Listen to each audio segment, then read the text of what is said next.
Hello student, good morning to everyone. आज हम लोग पढ़ेंगे ह्यूमन रिप्रोडक्शन चैप्टर के बारे में पढ़ेंगे। चैप्टर 3 है ना, 12th के लिए पढ़ेंगे और उसमें हम लोग देखेंगे बहुत सारी बातों को जानने से पहले आप ये जान ले कि अगर आपने चैनल को सब्सक्राइब नहीं किया है ना, तो वीडियो के नोटिफिकेशन को पाने के लिए चैनल को सब्सक्राइब करें। अब यहाँ पर हम लोग देखते हैं ह्यूमन रिप्रोडक्शन को देखते हैं। हम जानते हैं कि ह्यूमन जो है वो कैसा है, बाइसेक्सुअल ऑर्गेनिज्म है, ठीक है। सेक्सुअल डायमॉर्फिज्म को कंटेन करता है। सेक्सुअल डायमॉर्फिज्म को कंटेन करने की वजह से यहाँ पर क्या होगा, ऑर्गेनिज्म में पाए जाएंगे सेक्स ऑर्गन। और सेक्स ऑर्गन कैसे होंगे, अलग अलग ऑर्गेनिज्म में अलग अलग सेक्स ऑर्गन होंगे, मेल में अलग। तो ये सेक्स ऑर्गन जो है सेकेंडरी सेक्स ऑर्गन कहलाते हैं, ठीक है। ये क्या कहलाएंगे, सेकेंडरी सेक्स ऑर्गन कहलाते हैं। अब इसमें देखना है कि सेक्सुअल रिप्रोडक्शन जो ह्यूमन में हो रहा है, सेक्सुअल रिप्रोडक्शन का क्या इंपॉर्टेंस है। तो सेक्सुअल रिप्रोडक्शन का इंपॉर्टेंस इतना सा है कि इसके वजह से कोई भी ऑर्गेनिज्म जो है वो क्या करता है, अपना पॉपुलेशन को अर्थ पर क्या करेगा, इंक्रीज करेगा। अपने पॉपुलेशन को अर्थ पर इंक्रीज करने का काम करते हैं, साथ साथ क्या करते हैं, अपने स्पीसीज के नंबर को मेंटेन करते हैं अर्थ पर। और क्या करते हैं, और जो भी हमारा यूजफुल कैरेक्टर है उसको वो क्या करते हैं, इंक्रीज करते हैं। क्योंकि हम जानते हैं कि सेक्सुअल रिप्रोडक्शन होता है तो डिफरेंट कैरेक्टर आपस में मिलते हैं और मिलने के बाद वेरिएशन काउज होता है, जो वेरिएशन नेक्स्ट जनरेशन में ट्रांसफर हो जाता है। अब देखें कि सेक्सुअल रिप्रोडक्शन जब किसी ऑर्गेनिज्म में होगा तो सेक्सुअल रिप्रोडक्शन के लिए क्या कुछ जरूरी है, क्या क्या इवेंट होगा, मेजर रिप्रोडक्टिव इवेंट है ना, क्या क्या इवेंट होने वाला है ऑर्गेनिज्म में। तो सबसे फर्स्ट वर्क जो है वो क्या होना है, गैमिटोजेनेसिस का वर्क होना है। क्या होना है, गैमिटोजेनेसिस। गैमिटोजेनेसिस क्या है, तो गैमिटोजेनेसिस में मेल और फीमेल अपने अपने गैमिट का फॉर्मेशन करते हैं। गैमिट जेनेसिस, जेनेसिस वर्ड का मतलब ही हुआ क्या, फॉर्मेशन। तो इसमें अपने अपने गैमिट का फॉर्मेशन करते हैं। अगर मेल के अंदर गैमिटोजेनेसिस का प्रोसेस हो रहा है तो उसको स्पर्मेटोजेनेसिस कहा जाता है। फीमेल के अंदर हो रहा है तो उसे क्या कहते हैं, oogenesis कहा जाता है। गैमिट जब प्रिपेयर हो जाएगा, हम जानते हैं कि गैमिट का प्रिपरेशन कब होगा ऑर्गेनिज्म के अंदर, तो जब वह प्यूबर्टी के अंदर पहुंचेगा, है ना। प्यूबर्टी का सेकेंडरी सेक्सुअल कैरेक्टर आप लोगों ने पढ़ा है। तो सेकेंडरी सेक्सुअल कैरेक्टर के अंदर क्या होंगे, हार्मोन एक्टिवेट होंगे। हार्मोन जो है स्पर्मेटोजेनेसिस और oogenesis को एक्टिवेट करेंगे। तो पहला काम हो गया गैमिटोजेनेसिस। दूसरा काम है इंसेमिनेशन। इंसेमिनेशन, इंसेमिनेशन का मतलब क्या हुआ, तो इंसेमिनेशन का मतलब होता है transfer of male gamete towards the female reproductive part is called insemination. Male gamete को फीमेल रिप्रोडक्टिव पार्ट तक पहुंचा देने के प्रोसेस को ही क्या कहा जाता है, इंसेमिनेशन कहा जाता है ना। तो फर्स्ट वर्क क्या होगा, इंसेमिनेशन होगा। इंसेमिनेशन कंप्लीट हो जाने के बाद का प्रोसेस, वहां पर अगर पहले से ही फीमेल पार्ट मौजूद रहेगा, फीमेल गैमिट अगर मौजूद रहेगा तो मेल और फीमेल गैमिट क्या कर जाएंगे, आपस में फ्यूज कर जाएंगे, है ना। मेल और फीमेल गैमिट क्या करेंगे, फ्यूज करेंगे। तो इस फ्यूजन को क्या कहा जाता है, fusion of male and female gamete is called fertilisation. तो फ्यूजन होगा मेल एंड फीमेल गैमिट का, मेल एंड फीमेल गैमिट का, तो इसी को क्या कहा जाएगा, फर्टिलाइजेशन कहा जाएगा। तो मेल और फीमेल गैमिट के फ्यूजन के बाद जानते हैं कि यहाँ क्या हो रहा है, 2 हैप्लॉइड का मिक्सचर हो रहा है ना। हैप्लॉइड प्लस हैप्लॉइड, तो यानी कि n plus n equal to क्या होगा, 2n का फॉर्मेशन होगा। एक डिप्लॉइड सेल बनेगा और इस डिप्लॉइड सेल को क्या कहा जाता है, तो जायगोट कहते हैं। इस डिप्लॉइड सेल को क्या कहते हैं, जायगोट कहते हैं। तो जायगोट का फॉर्मेशन होगा, ठीक है। और जायगोट का फॉर्मेशन होने के बाद जो है वो जायगोट सिंगल सेल का है। सिंगल सेल रहेगा तो आगे का प्रोसेस कैसे कंटिन्यू होगा, तो उस प्रोसेस को कंटिन्यू करने के लिए यहाँ पर क्या होगा, क्लीवेज होगा, है ना। वह एक सेल सिंगल सेल था, 2 सेल, 2 सेल 4 सेल, 4 से 8, 8 से 16, 16 से 32, है ना, 32 और फिर 64, इस तरह से लगातार डिवीजन होता जाएगा। ढेर सारा क्लस्टर ऑफ सेल का फॉर्मेशन हो गया। ये क्लस्टर ऑफ सेल जो है वो इम्ब्रियो के नाम से जाने जाएंगे। इसको क्या कहा जाएगा, इम्ब्रियो कहा जाएगा। अब ये इम्ब्रियो जो है वो इम्प्लांट हम जानते हैं कि ये 16 to 32 सेल स्ट्रक्चर को ब्लास्टोसिस्ट कहते हैं। आगे हम लोग पढ़ेंगे तो ये ब्लास्टोसिस्ट जो है वो इम्प्लांट हो जाएगा कहाँ, तो यूटेरस के वाल में। तो यूटेरस के वाल में जो इम्प्लांटेशन है ना, इस प्रोसेस को इम्प्लांटेशन कहते हैं कि ये क्लस्टर ऑफ सेल 32 सेल 16 से 32 या 64 सेल स्ट्रक्चर जो है वो इम्प्लांट हो गया यूटेरस के अंदर। ये प्रोसेस क्या कहलाएगा, इम्प्लांटेशन कहलाएगा। क्लस्टर ऑफ सेल बढ़ता जाएगा बढ़ता जाएगा बढ़ता जाएगा और ये फिर यहाँ पर क्या होगा, क्लस्टर ऑफ सेल से इनर सेल मास और ट्रोफोब्लास्ट का फॉर्मेशन होगा। इनर सेल मास ट्रोफोब्लास्ट जो है वो प्लेसेंटा का फॉर्मेशन करेगा, है ना, प्लेसेंटा का फॉर्मेशन हो जाएगा। यहाँ प्लेसेंटा भास्कुलर लिंक का काम करता है। यह क्या करेगा, फोइटस और मदर के बीच में एक कनेक्शन का काम करता है, जिसके वजह से ट्रांसपोर्टेशन इजिली कंप्लीट होगा। यानी कि यहाँ पर जो है उसको मिलता जाएगा क्या, न्यूट्रिशन, और यह फिर गैसियस एक्सचेंज को कंप्लीट कर पाएगा। टोटल वहां पर क्या होगा, इम्प्लांटेशन होने के बाद लगातार सेल का नंबर बढ़ता जाएगा, है ना। फिर क्या होगा, ऑर्गेनोजेनेसिस होगा। मतलब क्या होगा कि ढेर सारे ऑर्गन का फॉर्मेशन स्टार्ट होगा। हम जानते हैं कि ह्यूमन में सबसे पहला 1 मंथ में जो है वो फॉर्म होने वाला क्या है, हार्ट है। तो इस तरह से करके सारे ऑर्गन्स जो है वो बनते जाएंगे और टोटल पीरियड जिसमें कि वो डेवलप्ड हो जाए, वो टोटल पीरियड जो है वो क्या कहलाता है, गेस्टेशन कहलाता है। उस पीरियड को, पीरियड इन विच, है ना, फोइटस कन्वर्टेड इनटू, है ना, डेवलप्ड ऑफस्प्रिंग और organism is called gestation. Gestation का लास्ट स्टेज जो है वो पार्चुरेशन है। पार्चुरेशन को ही क्या कहा जाता है, चाइल्ड बर्थ कहा जाता है ना।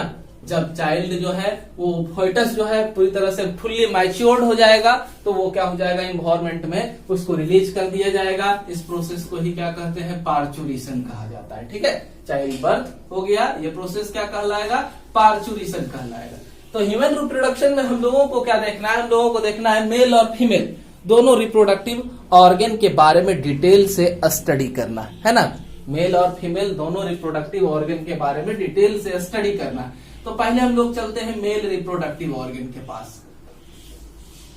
मेल रिप्रोडक्टिव ऑर्गन, तो मेल रिप्रोडक्टिव ऑर्गन जो है वो कहाँ प्रेजेंट है, मेल रिप्रोडक्टिव ऑर्गन जो है ह्यूमन में पेल्विस रीजन में मौजूद है। पेल्विस रीजन किसको, वेस्ट रीजन को, कमर के रीजन को ही क्या कहा जाता है, पेल्विस रीजन कहा जाता है, पेल्विक रीजन कहा जाता है। यह पेल्विस रीजन जो है वहां पर क्या क्या प्रेजेंट रहेगा, तो एक पेयर टेस्टिस प्रेजेंट रहेगा। क्या प्रेजेंट रहना है, 1 पेयर टेस्टिस यहाँ प्रेजेंट रहेगा। ठीक है, और क्या रहेंगे, एसेसरी डक्ट रहेंगे। क्या रहेंगे, एसेसरी डक्ट रहेंगे। ठीक है, और कुछ ग्लैंड्स रहेंगे, रिप्रोडक्टिव ग्लैंड्स प्रेजेंट रहेंगे, और क्या रहेगा, एक्सटर्नल जेनेटिला रहेगा। ठीक है, इतना सारा मिल करके हमारे मेल रिप्रोडक्टिव ऑर्गन का फॉर्मेशन करने वाले हैं। ठीक है, तो मेल रिप्रोडक्टिव ऑर्गन का सबसे पहला ऑर्गन जो है वो हमारे बॉडी के बाहर अवस्थित होता है। ये बॉडी के बाहर प्रेजेंट स्ट्रक्चर को क्या कहा जाता है, स्क्रोटम कहा जाता है। इस रीजन को क्या कहते हैं,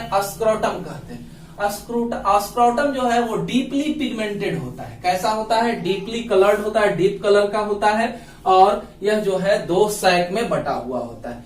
इसके ऊपर ये जो पूरा मेम्ब्रेन जो होता है वो पाया जाता है और 2 सैक में प्रेजेंट है। हर एक सैक्स में एक टेस्टिस होता है, यानी कि एक पेयर टेस्टिस जो है इसके अंदर प्रेजेंट होता है। इसके बाद हम जानेंगे कि टेस्टिस के दीवार को ही क्या कहा जाता है, गोवर्नाकुलम कहा जाता है। टेस्टिस के वाल को ही क्या कहते हैं, गोवर्नाकुलम कहते हैं। उसके अंदर जो 3 लेयर जो है प्रोटेक्टिव लेयर रहता है ना, ट्यूनिका एल्बुगिनिया कहा जाता है इस लेयर को। तो इस तरह से बहुत सारा है। अब ये देखेंगे कि स्क्रोटम का जो टेम्परेचर है, हमारे बॉडी का टेम्परेचर जो है 38 डिग्री सेंटीग्रेड है और इस 37 डिग्री सेंटीग्रेड है, और इससे ये जो है टेम्परेचर 2 से 3 डिग्री लेस रहता है ना। ये टेम्परेचर कितना रहेगा, यहाँ 2 से 3 डिग्री लेस रहेगा। आखिर ये टेम्परेचर यहाँ लेस क्यों है ना, लेस इसलिए है किसके वजह से यहाँ पर क्या होगा, आसानी से स्पर्मेटोजेनेसिस का प्रोसेस हो सकता है। स्पर्मेटोजेनेसिस प्रोसेस को कंटिन्यू करने के लिए यहाँ का टेम्परेचर जो होता है वो क्या होता है, लो होता है। 2 से 3 डिग्री यहाँ का टेम्परेचर कम होता है। इस कम टेम्परेचर में आसानी से जो होते हैं वो क्या होते हैं, स्पर्मेटोजेनेसिस का प्रोसेस कंप्लीट हो जाता है। ठीक है, उसके बाद ये याद रखें कि स्क्रोटम जो है वो कनेक्टेड होता है किससे, एब्डोमेन से। स्क्रोटम कनेक्टेड होता है किससे, एब्डोमेन से। एक कैनाल के द्वारा। उस कैनाल को क्या कहा जाता है? इनग्यूनल कैनाल। इस कैनाल को क्या कहेंगे? इनग्यूनल कैनाल कहते हैं, जिससे कि स्क्रोटम से यह जुड़ा हुआ। यह किससे जुड़ा हुआ है? इनग्यूनल कैनाल से जुड़ा हुआ है। कहाँ से जुड़ा हुआ है? एब्डोमेन से जुड़ा हुआ है। कौन जुड़ा हुआ है? टेस्टिस जुड़ा हुआ है ना। टेस्टिस जो है वो किससे जुड़ा हुआ है?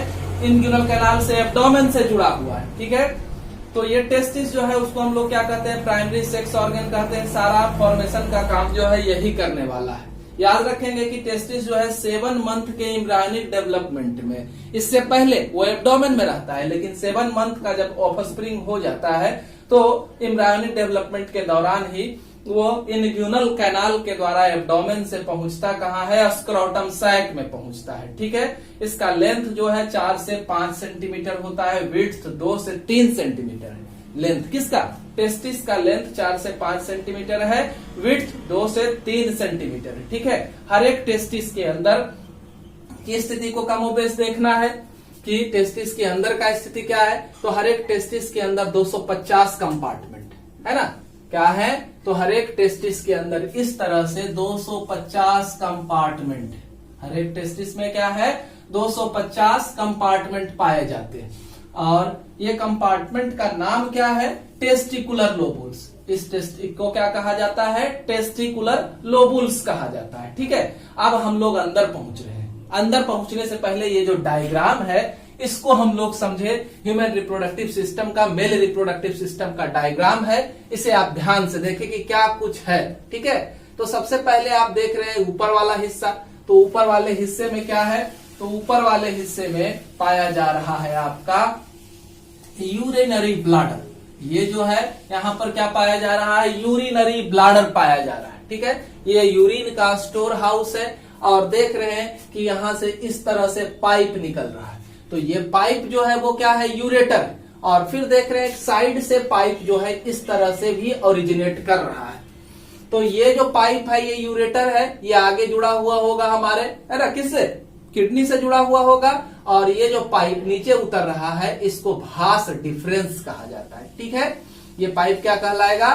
भास डिफरेंस कहलाएगा। अब देखें कि इस जगह पर, यूरिनरी ब्लाडर के इस जगह पर इस तरह से पाउच लाइक स्ट्रक्चर में इस तरह से, है ना, क्या है? तो इस तरह से यहां पर सेमाइनल वेसिकल्स प्रेजेंट है। क्या प्रेजेंट है? सेमाइनल वेसिकल्स प्रेजेंट है। सेमाइनल वेसिकल्स क्या है?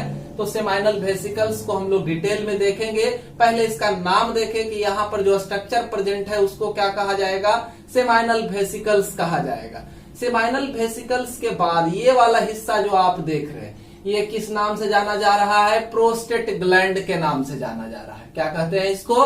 प्रोस्टेट ग्लैंड कहा जाता है। दोनों साइड में ये एक एक प्रेजेंट है। ठीक है, ये दोनों साइड में क्या है? एक एक प्रेजेंट है। इसको क्या कहते हैं? प्रोस्टेट ग्लैंड कहते हैं। अब इस प्रोस्टेट ग्लैंड के बगल में एक और छोटा सा स्ट्रक्चर यहाँ पर मौजूद है। इस ग्लैंड को बल्बो यूरेथ्रल ग्लैंड कहा जाता है। इस ग्लैंड को क्या कहते हैं? बल्बो यूरेथ्रल ग्लैंड या कॉपर ग्लैंड कहा जाता है। ठीक है, ये दो ग्लैंड देखे, प्रोस्टेट ग्लैंड और bulbo urethral gland. Seminal vesicles देखे, उसके बाद नीचे उतरे तो नीचे एक मोटा सा पतला सा पाइप जो है नीचे की ओर जा रहा है इस तरह से। ये पाइप जो है वो क्या कहलाएगा? यूरेथ्रा कहलाने वाला है। ये पाइप जो नीचे तक उतर रहा है ये क्या कहलाएगा? यूरेथ्रा कहलाएगा। इस यूरेथ्रा के ऊपर जो है वो क्या है? इस यूरेथ्रा के ऊपर पाया जा रहा है एक मस्कुलर स्ट्रक्चर पाया जा रहा है। ठीक है, इस मस्कुलर स्ट्रक्चर को, ये इसके पाइप के ऊपर जो है मस्कुलर स्ट्रक्चर है, ये हाईली ब्लड सप्लाइड होता है। और यह जो है हाईली ब्लड, ढेर सारा कैपिलरी इसमें पाया जाता है, स्पंजी नेचर का होता है, मस्कुलर होता है। और इसको कहते हैं कॉर्पस स्पॉन्जियोसम, है ना। इसका नाम क्या है? Corpus spongiosum. ठीक है, इसका नाम है कॉर्पस स्पॉन्जियोसम। ये मस्कुलर स्ट्रक्चर है, हाईली ब्लड सप्लाइड होता है, इरेक्टाइल नेचर का होता है ना। इरेक्शन में ये यूजफुल होता है। ठीक है, ये हम लोग देखे। उसके बाद चलते हैं, इसके ऊपर एक स्किन का स्ट्रक्चर प्रेजेंट है ना। इस स्किन को क्या कहा जाता है? इस स्किन को फोर स्किन कहा जाता है। ये वाला हिस्सा यहाँ पर मस्कुलर स्ट्रक्चर प्रेजेंट है।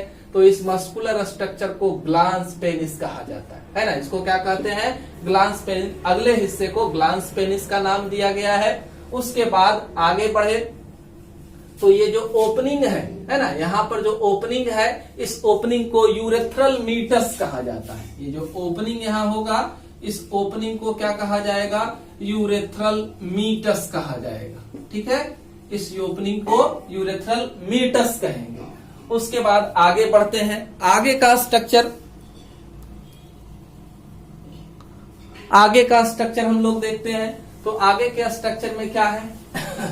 तो इतना दूर तो हो गया कंप्लीट। अब आगे देखते हैं। इसके अलावा ये जो ट्यूबुल्स है, ये भास डिफरेंस जो है अंदर इंटर कर रहा था, ये अंदर इंटर करेगा।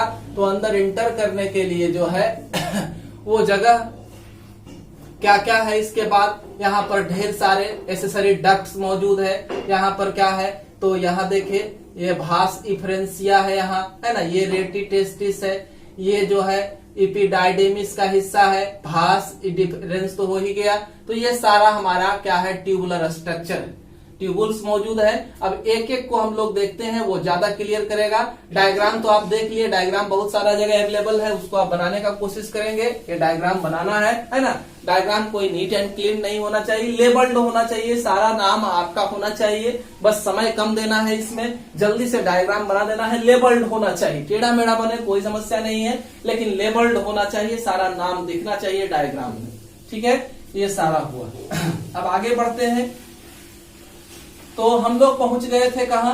यहां से तुरंत हम पहुंच गए थे टेस्टिस के अंदर। और टेस्टिस के अंदर हम लोग देख रहे थे टेस्टिकुलर लोबुल को। बताए थे कि एक टेस्टिस के अंदर 250 जो है कंपार्टमेंट है, और इसी को टेस्टिकुलर लोबुल्स कहते हैं। और हर एक कंपार्टमेंट में 1 से लेकर के 3 हाईली क्वाइल्ड, हर एक कंपार्टमेंट के अंदर जो है 1 से लेकर के 3 की संख्या में हाईली क्वाइल्ड ट्यूबुल्स पाया जाता है। यही साइट है स्पर्म फॉर्मेशन का, है ना। स्पर्म फॉर्मेशन का साइट जो है वो कौन है? सेमिनिफेरस ट्यूबुल्स है, हाईली क्वाइल्ड ट्यूबुल्स है। और इस सेमिनिफेरस ट्यूबुल्स में ही हमारा क्या हुआ? तो स्पर्म मौजूद होता है, स्पर्म का फॉर्मेशन होता है। अब इस हाईली क्वाइल्ड ट्यूबुल्स को देखें तो इसमें 2 तरह के सेल्स पाए जाते हैं। सेमिनिफेरस ट्यूबुल्स के अंदर 2 तरह के सेल्स प्रेजेंट होते हैं। एक सेल को कहते हैं मेल जर्म सेल, है ना। क्या कहा जाता है? Male germ cell. ठीक है, क्या कहेंगे उसको? मेल जर्म सेल कहेंगे। और इस मेल जर्म सेल को ही स्पर्मेटोगोनिया भी नाम दिया गया है, male germ cell. Seminiferous tubule के अंदर पहला cell male germ cell, spermatogonia. और इसी सेल के अंदर जो है वो मियोसिस का प्रोसेस कंप्लीट होता है, जिससे कि स्पर्म का फॉर्मेशन होता है। ठीक है, इसी के अंदर क्या होगा? मियोसिस का प्रोसेस कंप्लीट होगा, जिससे कि स्पर्म का फॉर्मेशन होने वाला है। ठीक है, अब आगे हम लोग देखते हैं। तो आगे क्या है? इसके बाद इसी सेमिनिफेरस ट्यूबुल्स के अंदर जो है एक और सेल है, जिसका नाम है सर्टोली सेल। सर्टोली सेल, ठीक है, सर्टोली सेल यह क्या करता है? तो प्रोवाइड करता है न्यूट्रिशन, है ना। ये क्या करेगा? प्रोवाइड करेगा न्यूट्रिशन। किसको? तो हमारे जर्म सेल को, स्पर्मेटोगोनियास को, जिससे कि वह डेवलप कर सके स्पर्म को। तो यह और भी क्या करेगा? डेवलपमेंट में, मेल जर्म सेल के डेवलपमेंट में भी सपोर्ट करता है। इसके अलावा सर्टोली सेल से और भी कुछ सब्सटेंस का सिक्रीशन होता है। जैसे एक है ना एबीपी, यह एंड्रोजेन बाइंडिंग प्रोटीन है। एबीपी क्या है? एंड्रोजेन बाइंडिंग प्रोटीन है। इसका फंक्शन हम हार्मोनल कंट्रोल जो हमारे रिप्रोडक्टिव ऑर्गन का है, उसमें हम लोग पढ़ेंगे एबीपी का फंक्शन। और साथ में ये क्या करता है? एबीपी कंसंट्रेट कर देता है टेस्टोस्टेरोन हार्मोन को। ठीक है, एबीपी का फंक्शन क्या है? तो यह कंसंट्रेशन प्रोवाइड करता है टेस्टोस्टेरोन हार्मोन को। दूसरा, सर्टोली सेल में एक और चीज का सिक्रीशन होता है, इनहिबिन हार्मोन, है ना। सर्टोली सेल एक और सब्सटेंस का सिक्रीशन करता है, जिसको क्या कहते हैं? इनहिबिन। और इसका फंक्शन क्या है? तो यह हमारे एफएसएच सिक्रीशन को सप्रेस करने का काम करता है। इनहिबिन हार्मोन का फंक्शन है सिक्रीशन FSH का सप्रेस कर देना। ठीक है, इतना हम लोग देखे। अब ये टेस्टिकुलर लोबुल्स के अंदर जो हमारा सेमिनिफेरस ट्यूबुल्स था, उसके बाद क्या देख रहे हैं, एक गैप बच गया है ना। टेस्टिकुलर कंपार्टमेंट में एक गैप बच गया है और इस गैप को इंटरस्टिटियल स्पेस कहा जाता है ना। इस गैप को क्या कहेंगे, इंटरस्टिटियल स्पेस कहा जाएगा। और इसके अंदर जो सेल मौजूद रहेंगे उसको इंटरस्टिटियल सेल या फिर लेडिग सेल कहा जाएगा। इसको क्या कहेंगे, इंटरस्टिटियल सेल और लेडिग सेल। इस सेल को क्या कहा जाएगा, इंटरस्टिटियल सेल और लेडिग सेल। कहाँ मौजूद है, हमारे टेस्टिकुलर कंपार्टमेंट के अंदर है ना। जो स्पेस है, इंटरस्टिटियल स्पेस है, उसमें यह मौजूद है। बिना फंक्शन के कोई सेल मौजूद नहीं है। तो इसका फंक्शन क्या है इंटरस्टिटियल सेल का, तो यह टेस्टिकुलर हार्मोन का सिक्रीशन करता है। टेस्टिकुलर हार्मोन कौन है, यहाँ पर male sex secondary sexual character को डिटरमाइन करने वाला, स्पर्मेटोजेनेसिस को प्रमोट करने वाला टेस्टोस्टेरॉन हार्मोन है ना। उसी को एक टाइप है एंड्रोजेन, उसी का एक टाइप है क्या, एंड्रोजेन। तो उसका सिक्रीशन जो है वो लेडिग सेल इंटरस्टिटियल सेल करता है। उसका ही सिक्रीशन इंटरस्टिटियल सेल और लेडिग सेल करता है। ठीक है, और साथ में यहाँ पर इम्यूनोलॉजिकल सेल्स मौजूद होते हैं जो इम्यूनोलॉजी से रिलेटेड समस्याओं का समाधान करते हैं, उसको प्रमोट करने का काम करते हैं। ठीक है, इम्यूनोलॉजी को मजबूत करने का काम करते हैं। ये हम लोगों ने देखा इंटरस्टिटियल स्पेस के बारे में। ठीक है, अब आगे चलते हैं। यहाँ पर जो हम डक्ट को देखे, इतना सारा डक्ट बताए, रेटिटेस्टिस था, भास इफ्रेंसिया था, एपिडाइडेमिस था, है ना, और क्या था, तो और था सेमिनिफेरस ट्यूबुल्स था। ये सब कैसे आपस में अटैच होते हैं। अगर स्पर्म बनता है हमारे सेमिनिफेरस ट्यूबुल्स के अंदर, तो आखिर वो कैसे हमारे यूरेथ्रा तक पहुंचता है, इसका पाथवे भी देखना है और कहां कहां से क्या इसमें मिलता है ना। ये सबको भी हम लोगों को नोट करना है। तो देखे यहाँ बनेगा और यहाँ पर सेमाइनल वेसिकल्स है ना। सबको देखते चलते हैं। तो इसका पाथवे को देखने से पहले आप चले थोड़ा सा ये दोनों ग्लैंड के बारे में, है ना। पाथवे को देखने से पहले देखते हैं इसके ग्लैंड के बारे में। ग्लैंड में क्या कुछ होता है। तो ग्लैंड जो था, पहला कौन था हमारा, सेमाइनल वेसिकल्स था, है ना। पहला कौन था, सेमाइनल वेसिकल्स था। तो सेमाइनल वेसिकल्स एक पेयर की संख्या में यहाँ मौजूद है, पीछे भी बनाए।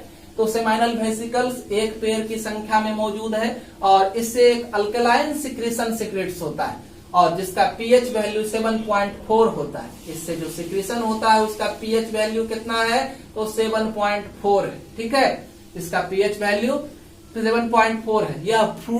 यह रखता है क्या, फूड को, है ना, किसके लिए, स्पर्म के लिए न्यूट्रिशन का काम करता है। इसमें फ्रुक्टोज पाए जाते हैं, है ना, सुक्रोज पाए जाते हैं, ये सब पाए जाते हैं। इसके अलावा इसमें एक हार्मोन रहता है जिसका नाम है प्रोस्टाग्लैंडिन। एक हार्मोन इसमें रहता है, उसका नाम है प्रोस्टाग्लैंडिन, है ना। और भी जगह ये मिलेगा।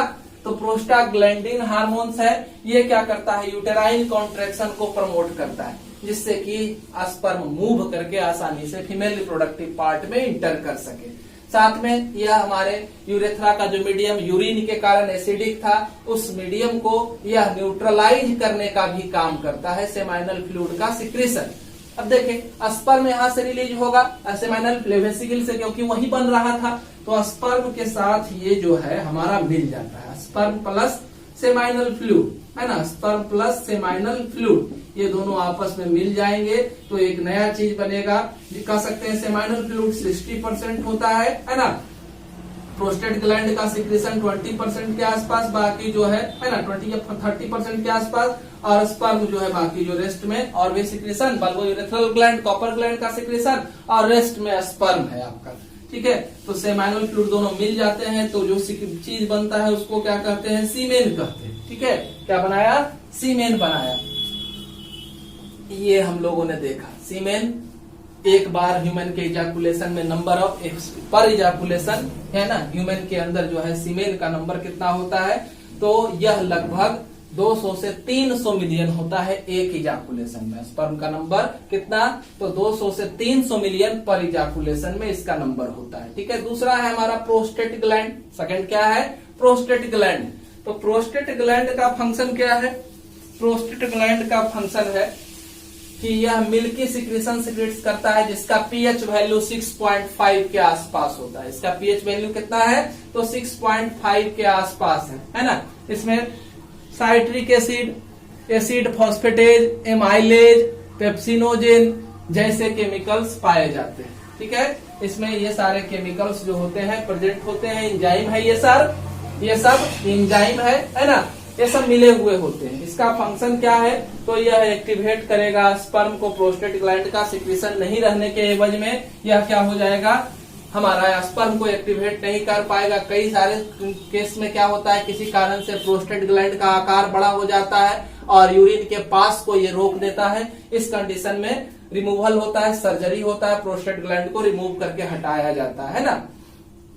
ये है। उसके बाद अगला ग्लैंड जो आपका है बल्बो यूरेथ्रल ग्लैंड है। इसको कॉपर ग्लैंड भी कहते हैं, है ना। क्या कहते हैं? कॉपर ग्लैंड कहते हैं। यह भी यूरेथ्रा के मीडियम को न्यूट्रलाइज करने का काम करेगा। लुब्रिकेटिंग मटेरियल का सिक्रीशन करता है ना। और इस लुब्रिकेटिंग मटेरियल की वजह से हमारे स्पर्म के डैमेज का काउंट क्या हो जाता है? कम हो जाता है। ठीक है, ये सारा हमारा इसका काम है। क्या क्या काम करेगा ये हम लोगों ने देखा, किसका किसका क्या काम है। अब जरा पाथवे को आप ध्यान से देखें कि पाथवे में क्या कुछ होता है, कैसे कैसे स्पर्म यहाँ बनने के बाद जो है वो आगे तक जाता है। तो पाथवे में जो है वो क्या है कि सबसे पहले हम लोगों ने देखा क्या कि हमारा सेमिनिफेरस ट्यूबुल्स था। सेमिनिफेरस ट्यूबुल्स, ठीक है, क्या था? Seminiferous tubules. यहाँ पर जब स्पर्म का फॉर्मेशन हो जाएगा तो स्पर्म के फॉर्मेशन को पहुंचा दिया जाएगा सेमिनिफेरस ट्यूबुल से। कहा? तो यह पहुंच जाएगा रेटी टेस्टिस में। कहा पहुंचा दिया जाएगा इसको? रेटी टेस्टिस में। स्पर्म जब फॉर्म हो जाएगा सेमिनिफेरस ट्यूबुल्स में तो पहुंचेगा कहा? रेटी टेस्टिस में, है ना। रेटी टेस्टिस के बाद यह कहा जाएगा? तो भास इफ्रेंसिया में जाएगा। ये कहा जाएगा? भास इफ्रेंसिया में। ये देखिए सेमिनिफेरस ट्यूबुल्स, ये रेटी टेस्टिस है, ये भास इफ्रेंसिया है। ये क्या है? भास इफ्रेंसिया। यहाँ का हिस्सा भास इफ्रेंसिया है। ठीक है, अब भास इफ्रेंसिया इसको ट्रांसफर कर देगा कहाँ? तो इपीडाइडेमिस में। भास इफ्रेंसिया कहाँ ट्रांसफर करेगा? इपीडाइडेमिस में। इपीडाइडेमिस जो है वो स्टोर हाउस है। इपीडाइडेमिस क्या है? स्टोर हाउस है। ठीक है, भास डिफरेंस के जगह पर अब क्या है? भास कहाँ चला गया? तो यह चला गया भास एपिडाइडेमिस में। एपिडाइडेमिस जो है इसको ट्रांसफर करेगा क्या? तो एपिडाइडेमिस इसको ट्रांसफर करेगा किसमें? एपिडाइडेमिस ये है, अब इसको करेगा ट्रांसफर भास डिफरेंस में। तो भास डिफरेंस में जाने से पहले ये क्या होगा कि एक जगह पर हमारा इसमें आकर के सेमाइनल फ्लूइड भी मिल जाएगा, है ना। यहाँ पर ट्रांसफर होने से पहले क्या होगा कि भास डिफरेंस ये वाला नली है, तो भास डिफरेंस में जाने से पहले इसमें क्या हो जाएगा कि सेमाइनल फ्लूइड का सिक्रीशन मिक्सअप हो जाएगा। ठीक है, अब जो है यह जो है आगे जाएगा कहाँ? भास डिफरेंस से यह जाएगा इजैकुलेटरी डक्ट में। इजैकुलेटरी डक्ट किसको कहते हैं? तो इजैकुलेटरी डक्ट आप इतना समझे कि इजैकुलेटरी डक्ट जो है वो सेमाइनल वेसिकल्स और भास डिफरेंस जिस जगह पर मिलते हैं, भास डिफरेंस है ना और सेमाइनल वेसिकल्स जिस जगह पर मिलते हैं उसी जगह को क्या कहा जाता है? तो उसी जगह को इजैकुलेटरी डक्ट कहा जाता है। अब इजैकुलेटरी डक्ट इसको ट्रांसफर कर देगा कहाँ? बीच वाली नली में, यूरेथ्रा में, और इथ्रा इसको क्या कर देगा? पास आउट कर देगा फीमेल रिप्रोडक्टिव ट्रैक्ट में, है ना। ये हमारा पाथवे था कि कैसे कैसे ये कहां तक पहुंचेगा। ठीक है, अब आगे देखें कि हमारा जो स्पर्म का फॉर्मेशन था वो कहाँ हो रहा था? सेमिनिफेरस ट्यूबुल्स में। तो यहाँ पर टीएस सेक्शन है। यहाँ क्या है? टीएस सेक्शन है सेमिनिफेरस ट्यूबुल्स का। सेमिनिफेरस ट्यूबुल्स में ये वाला हिस्सा जो देख रहे हैं इंटरस्टिटियल सेल है, स्पेस है ये, और इसी में इंटरस्टिटियल सेल्स पाए जा रहे हैं। ठीक है, इसके अलावा ये वाला हिस्सा अंदर जो है दिख रहा है ये भी है। तो यहाँ पर जो है हमारे कौन पाए जा रहे हैं? तो मेल जर्म सेल यहाँ पाया जा रहा है। यहाँ क्या है? तो मेल जर्म सेल। ठीक है, और इसी मेल जर्म सेल में बहुत सारे सेल्स जो है वो क्या है? सर्टोली सेल्स के भी हैं। तो सबसे पहला काम क्या होना है? स्पर्म फॉर्मेशन कैसे होगा? तो हमारा सबसे पहला जो है वो क्या है? स्पर्मेटोगोनिया है। सबसे पहला क्या है? स्पर्मेटोगोनिया। ठीक है, स्पर्मेटोगोनिया जो है उसमें नंबर क्रोमोजोम का कितना होगा, मेल जर्म सेल है ना, डिप्लॉइड सेल है, तो डिप्लॉइड सेल में नंबर ऑफ क्रोमोजोम कितना होना है, 46 होना है। तो यहाँ पर नंबर ऑफ क्रोमोजोम कितना होगा, 46 होगा। ठीक है, यहाँ पर नंबर ऑफ क्रोमोजोम कितना है, 46 है। तो नंबर ऑफ क्रोमोजोम 46 जो है, तो अब इसमें क्या होना है, तो प्यूबर्टी जब आएगा तो मेल जर्म सेल में माइटोसिस के द्वारा यह डेवलप हो जाएगा, डिफ्रेंशिएट हो जाएगा, है ना। मेल जर्म सेल स्पर्मेटोगोनिया बनाएगा, स्पर्मेटोगोनिया में फर्स्ट मियोटिक डिवीजन होगा, ये क्या कहते हैं, तो स्पर्मेटोगोनिया में डिफरेंशिएशन होगा तो प्राइमरी स्पर्मेटोसाइट बनेगा। क्या बनेगा, प्राइमरी स्पर्मेटोसाइट। और प्राइमरी स्पर्मेटोसाइट में फर्स्ट मियोटिक डिवीजन होगा, प्राइमरी स्पर्मेटोसाइट में फर्स्ट मियोटिक डिवीजन होगा तो सेकेंडरी स्पर्मेटोसाइट का फॉर्मेशन होगा। अब 46 क्रोमोजोम इसमें था, लेकिन अब जो है सेकेंडरी में क्या हो जाएगा, तो 23 रह जाएगा और सेकेंडरी में फिर सेकेंड मियोटिक डिवीजन होगा। सेकेंडरी में क्या हो जाएगा, सेकेंड मियोटिक डिवीजन होगा और तब जाकर के स्पर्मेटिड का फॉर्मेशन होगा। किसका फॉर्मेशन होगा, स्पर्मेटिड का। अब ये स्पर्मेटिड डिफरेंशिएट करेंगे तब क्या बनाएंगे, स्पर्मेटोजोआ बनाएंगे। यहाँ पर भी दे दिए हैं, थोड़ा सा दिखाने का प्रयास किया गया है कि पहला जो है हमारा जर्नल एपिथेलियल सेल है, मेल जर्म सेल है, इसमें से स्पर्मेटोगोनियम बना, spermatogonium primary spermatocyte, secondary spermatocyte, spermatid, फिर स्पर्मेटोजोआ, तब जाकर के ये रिलीज होगा, है ना। ये हमारा है कैसे कैसे सारा काम होता है स्पर्म फॉर्मेशन का। ठीक है, अब यहाँ पर जो है वो हार्मोनल कंट्रोल कैसे कैसे होता है, यहाँ उसको थोड़ा सा समझना है कि हार्मोनल कंट्रोल कैसे कैसे होगा। ठीक है, तो हार्मोनल कंट्रोल के लिए क्या कुछ है इसको समझे। हार्मोनल कंट्रोल के लिए सबसे पहला हमारा हाइपोथैलेमस है। हम चले गए इंडोक्राइन सिस्टम में। इंडोक्राइन सिस्टम में देखते हैं हमारे पास क्या है, हाइपोथैलेमस ब्रेन में अवस्थित है। वह निकालेगा गोनोडोट्रोपिन रिलीजिंग हार्मोन GnRH को सिक्रेट करेगा। GnRH निकलेगा तो वह एंटेरियर पिट्यूटरी पर को एक्टिवेट करेगा। एंटेरियर पिट्यूटरी के एक्टिवेशन के फलस्वरूप यहाँ से LH और FSH का सिक्रेशन होगा। किसका सिक्रेशन होगा, LH और FSH का सिक्रेशन होगा। LH हार्मोन जो है वह निकला, तो LH निकलने के बाद जाएगा कहाँ, तो यह इंटरस्टिटियल सेल पर वर्क करेगा, है ना। इंटरस्टिटियल, इसको ICSH भी कहा जाता है, LH को ICSH भी, interstitial cell stimulating hormone. ICSH interstitial cell stimulating hormone, यह काम करेगा किस पर, इंटरस्टिटियल सेल पर, और जिसके वजह से इंटरस्टिटियल सेल एक्टिवेट होंगे तो यह सिक्रेट करेगा किसको, एंड्रोजेन को। एंड्रोजेन जो है वह प्यूबर्टी में ही इसका सिक्रेशन होगा। स्पर्मेटोजेनेसिस यह काम करेगा किस पर, सेमनीफेरस ट्यूबुल्स पर एंड्रोजेन, और सेमनीफेरस ट्यूबुल्स जो है एक्टिवेट होकर के स्पर्मेटोजेनेसिस का काम स्टार्ट कर देगा, है ना। एंड्रोजेन कहाँ गया, सेमनीफेरस ट्यूबुल्स में। सेमनीफेरस ट्यूबुल्स में यह स्पर्मेटोजेनेसिस को स्टार्ट कर देगा। दूसरा आपका हार्मोन था FSH, है ना। FSH फॉलिकल स्टिमुलेटिंग हार्मोन है। FSH फॉलिकल स्टिमुलेटिंग हार्मोन, यह काम करेगा किस पर, सर्टोली सेल पर, है ना। यह किस पर काम करेगा, सर्टोली सेल पर। सर्टोली सेल इसके प्रेजेंस में क्या निकालेंगे, ABP को निकालेंगे, है ना, androgen binding protein. Androgen binding protein, और यह एंड्रोजन बाइंडिंग प्रोटीन हार्मोन्स जो है वह जो है जाकर के काम करेगा किस पर, तो यह काम करेगा हमारे एंड्रोजन हार्मोन पर, उसको कंसंट्रेटेड कर देगा। दूसरा, सर्टोली सेल से ही एक और चीज निकलेगा, है ना। सर्टोली सेल एक और चीज निकालेगा, इनहिबिन को। अगर स्पर्म बन चुका और अधिक नहीं बनाने का जरूरत है तो यह सप्रेस करेगा FSH के सिक्रेशन को, है ना। यह क्या करता है, FSH के सिक्रेशन को सप्रेस करने का काम करता है, जिससे कि आगे का काम बाधित होगा। इतना सारा आपने देखा इसमें। अब है कि हमारे सेक्स से संबंधित कुछ डिजॉर्डर्स भी आ जाते हैं, है ना। जैसे है कि प्रोस्टेटिक कैंसर, प्रोस्टेट ग्लैंड में इंफेक्शन हो गया तो उसको प्रोस्टेटिक कैंसर कहा जाता है। इसके अलावा है हमारा इम्पोर्टेंस है ना। इरेक्शन में इम्पोर्टेंस है, क्या है, इम्पोर्टेंस। तो इरेक्शन में जो प्रॉब्लम होती है, पेनिस के इरेक्शन में जो प्रॉब्लम होती है उसी को क्या कहा जाता है, इम्पोर्टेंस कहा जाता है ना। और क्या होता है, स्टरलिटी है, बहुत सारे कारण से स्पर्म का फॉर्मेशन रुक गया वगैरह वगैरह, तो स्टरलिटी काउज हो जाता है ना। इसके अलावा जो है वो क्रिप्टोकॉर्डिज्म है ना। एक वर्ड क्या है, क्रिप्टोकॉर्डिज्म। क्रिप्टोकॉर्डिज्म, इस कंडीशन में क्या होता है कि टेस्टिस जो है इंग्युनल कैनाल से नीचे नहीं आ पाता है, उसी वर्ड को क्या कहते हैं, क्रिप्टोकॉर्डिज्म कहा जाता है।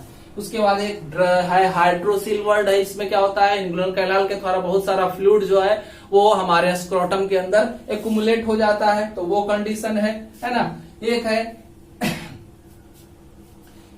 एडीएम है ना, इसमें क्या होता है, एंड्रोजन की डिफिशियंसी हो जाती है। एंड्रोजन की डिफिशियंसी होगी, सेकेंडरी सेक्सुअल कैरेक्टर बढ़िया से प्रमोट नहीं होगा, स्पर्मेटोजेनेसिस का काम नहीं होगा, तो ये भी आगे चल करके स्टेरिलिटी को प्रोड्यूस करता है। तो इतना सारा हम लोगों ने देखा मेल रिप्रोडक्टिव ऑर्गन के बारे में, है ना। कमेंट बॉक्स में कमेंट करेंगे, वीडियो पसंद आए तो लाइक करेंगे, चैनल को सब्सक्राइब करेंगे, जिससे कि हमारे अगले वीडियो तक आप पहुंच पाए आसानी से।